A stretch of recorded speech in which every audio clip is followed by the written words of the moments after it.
Hello viewers, welcome to my channel. अगर आप लोग मेरे चैनल पर नए हैं तो चैनल को सब्सक्राइब और लाइक करना मत भूलें।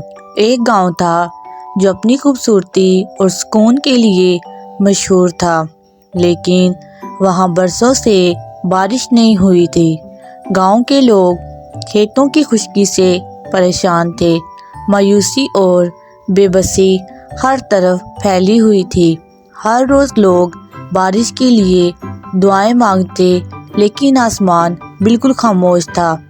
एक दिन गांव के बुजुर्ग बाबा रहमत ने ख्वाब देखा कि अगर सब लोग अपने दिलों की सफाई करें और एक साथ दुआ करें तो कुछ गैर मामूली होगा। बुजुर्ग ने ये बात गांव वालों को बताई, लेकिन कुछ लोग हंस पड़े। गांव के ज़्यादातर लोग ये फैसला किया कि वो एक जगह जमा होकर दुआ करेंगे। एक शाम गांव के लोग एक मैदान में जमा हुए। बच्चों, बूढ़ों, औरतों, मर्दों ने मिलकर दुआएं की और अपने दिलों से गुनाहों की माफ़ी मांगी। अचानक हवा में एक अजीब सी खुशबू फैल गई। आसमान पर स्याह बादल छाने लगे और लोग हैरत से एक दूसरे की तरफ देखने लगे। पहली बूंद ज़मीन पर गिरी तो वो पानी की जगह एक गुलाब का फूल निकला। फिर दूसरी, तीसरी और इसके बाद आसमान से पानी की बजाय मुख्तलिफ रंगों के फूल बरसने लगे। गुलाब, चंबेली, मोतिया और कमल के फूल ज़मीन पर गिरकर पूरे मैदान को ढांपने लगे। लोगों की आंखें हैरत और खुशी से चमक उठी।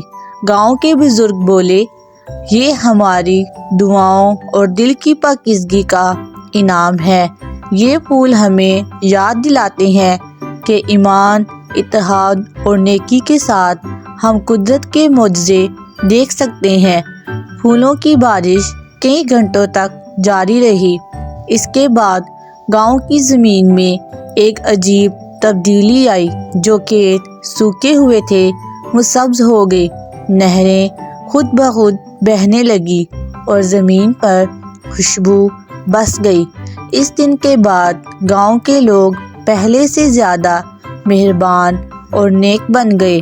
तो प्यारे बच्चों, इस कहानी से हमें ये सबक मिलता है कि हमेशा अपने बच्चों को सिखाएं कि दिल की पाकीज़गी से सब कुछ मुमकिन है।